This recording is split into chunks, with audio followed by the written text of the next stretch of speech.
PvP can be quite challenging when just starting out. That's why today I'm going to be explaining 15 aspects of it. Then let's get right into the video. Firstly, you know, when you hit like, you can see the gray arrow under your crosshair. As you can see, if I click, it doesn't fill up.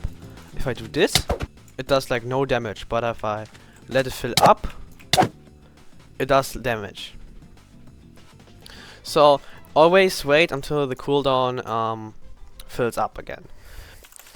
Now we're going to showcase the difference between axe and sword. As you can see, a diamond axe has 9 attack damage, but 1 attack speed, so it's and sword has 7 attack damage and 1.6 attack speed. So the sword is faster, but the axe does more damage. As you can see, 1.5 hearts of damage, but the axe actually does 2.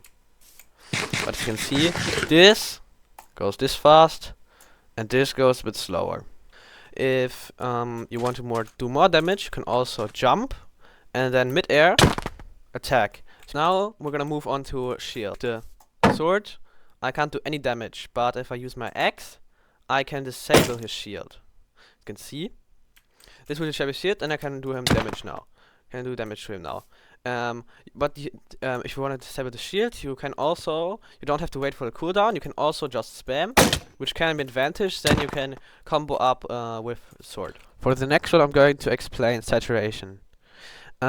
It's a bit harder to explain than anything of the other stuff, but just imagine yourself having a second hunger bar.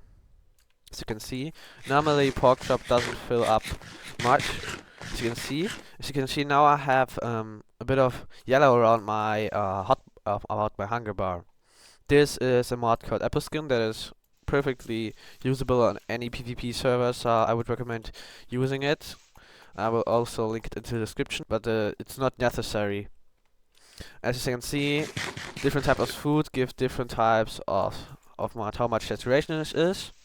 So if you have your whole hunger bar almost full like now and eat something, the whole hunger won't just go away, it will go into the saturation bar. As you can see, now I have got saturation, which is just like a second hunger bar.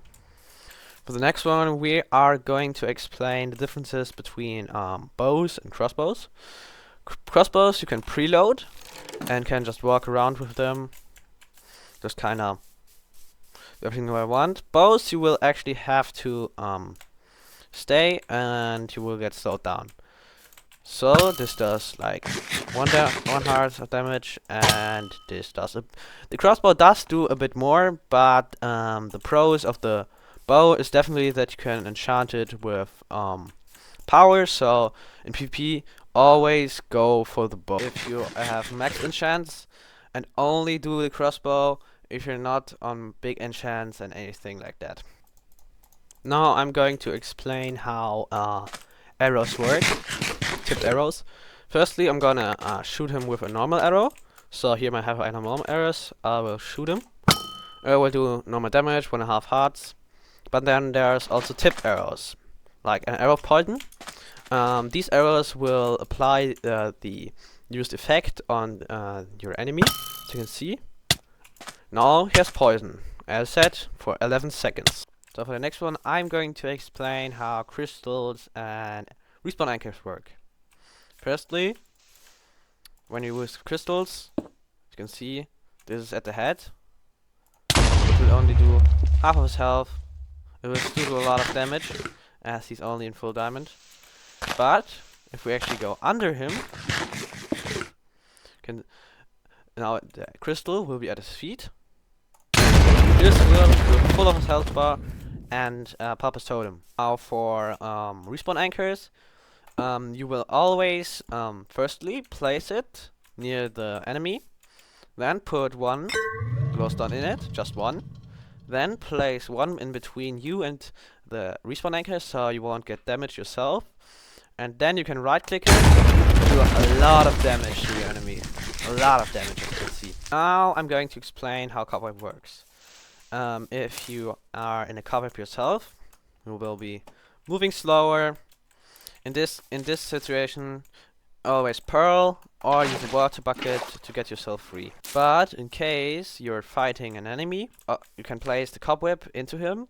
Now he's slowed. In the time he's trying to go for the bucket, you can actually put lava onto him, so to damage him, and kinda just do burning damage, and it's just very hard to escape out of this without water or pearls.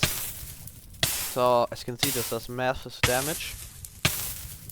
For this one, I'm going to explain how to use Tridents in PvP. In PvP, you have the options between a Riptide Trident and a Loyalty Trident. The Loyalty Trident will come back to you, and it will fly like a normal Trident. Though with a Riptide Trident, you're not going to be going for actual hitting, or rather going for using it as a movement option. In this case, you have two options: either go to somewhere where there's water, a water pond or something, if you're trying to escape and shit, and you can just use this to get quickly away. If you don't have any pond or anything where water is, you can also just place the water yourself, like this, quickly get it back, and then, well, before it vanishes, get it back, and water bucket down. Now for the next one, we're gonna showcase how mending works. As you can see, I have a mending chestplate here. Now my friend here is gonna hit me a few times. Now I have XP bottles, and as you can see, it can hit me again. The XP goes away, and then kinda heals my armor.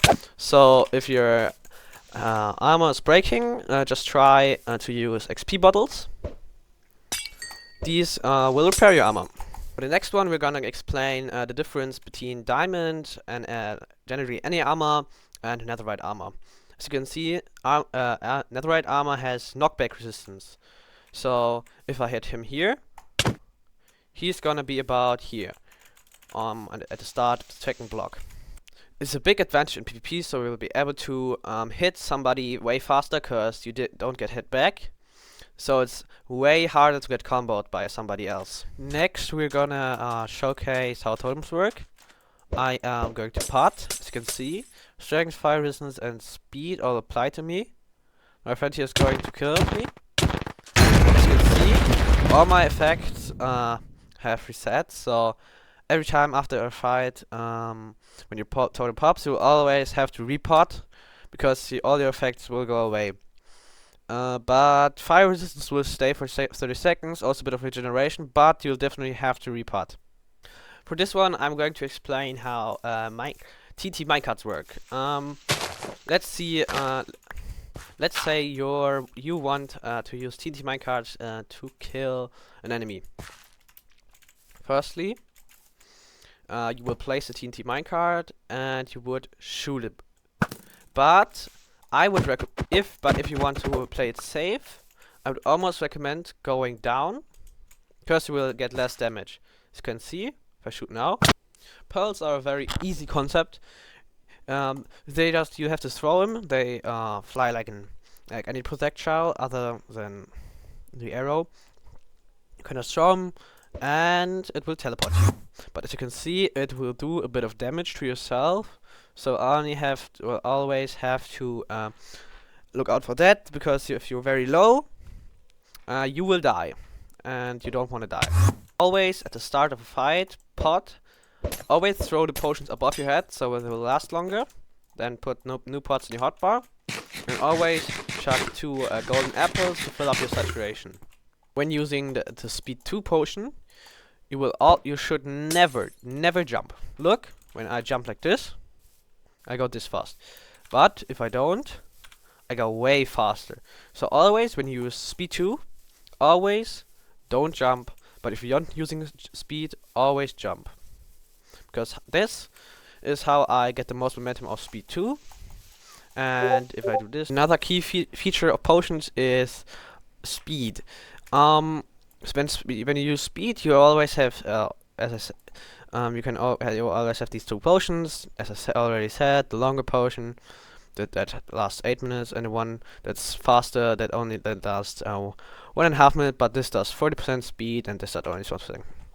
When using the 8 minutes potion, You only always want to hold your when using the 8-minute potion, you will always want to hold jump, so we'll always get the most momentum out of it.